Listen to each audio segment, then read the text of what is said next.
அனைவருக்கும் இனிய வணக்கம். அன்பின் ஆன்மீகத்திற்கு உங்களை அன்புடன் வரவேற்கிறோம். இன்றைய பதிவில் சிதம்பரத்தில் நடைபெற உள்ள 2024ஆம் ஆண்டிற்கான ஆணி திருமஞ்சன திருவிழா மற்றும் தேரோட்டம் பற்றின தகவல்களை நம்ம தொடர்ந்து பார்க்கலாம்.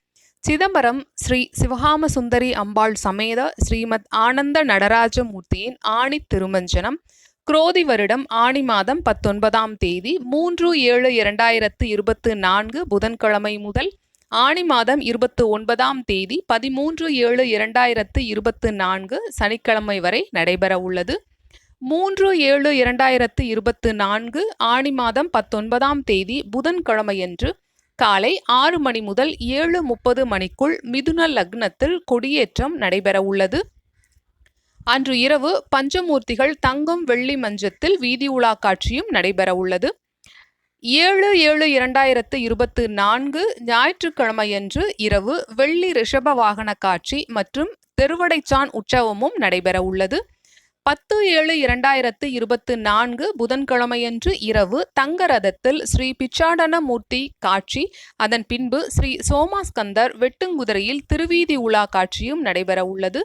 11/7/2024 ஆணி மாதம் 27ஆம் தேதி வியாழக்கிழமையன்று அதிகாலை 4:30 மணி முதல் 5 மணிக்குள் மிதுன லக்னத்தில் ரதோற்சவம் நடைபெற உள்ளது. ஸ்ரீ நடராஜர், அம்பாள், விநாயகர், முருகன், சண்டிகேஸ்வரர் ஆகிய பஞ்ச ரதோற்சவ காட்சியும் நடைபெற உள்ளது.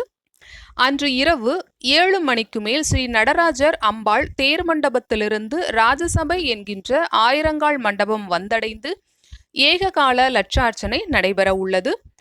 12/7/2024 ஆணி 28ஆம் தேதி வெள்ளிக்கிழமையன்று அதிகாலை 2 மணி முதல் 6 மணி வரை ஆயிரங்கால் மண்டபத்தில் ஸ்ரீ சிவகாம சுந்தரி சமேத ஸ்ரீமத் ஆனந்த நடராஜமூர்த்திக்கு மகாபிஷேகம் நடைபெறுகிறது. காலை 6 மணி முதல் 10 மணி வரை திருவாபரண அலங்காரமும் பஞ்சமூர்த்தி வீதி உலா காட்சியும் நடைபெற உள்ளது. 2 மணிக்கு மேல் ஆணி திருமஞ்சன மகோத்சவ ஞானாகாச சித்சபா பிரவேசமும் நடைபெற உள்ளது. 13/7/2024 ஆணி 29ஆம் தேதி சனிக்கிழமையன்று இரவு முத்துப்பல்லக்கு வீதி உலா காட்சி நடைபெற உள்ளது. மீண்டும் ஒரு முறை 11/7/2024 ஆணி மாதம் 27ஆம் தேதி வியாழக்கிழமையன்று காலையில் தேரோட்டம் நடைபெற உள்ளது. இந்த நிகழ்விற்கான ஏற்பாடுகளை கோவில் நிர்வாகத்தினர் சிறப்பான முறையில் செய்து வருகின்றனர். இதில் நாமும் கலந்து கொண்டு இறைவனது அருளை பெறுவோம். இப்பதிவினை இதுவரைக்கும் முழுமையாக கேட்ட உங்கள் அனைவருக்கும் மிக்க நன்றி.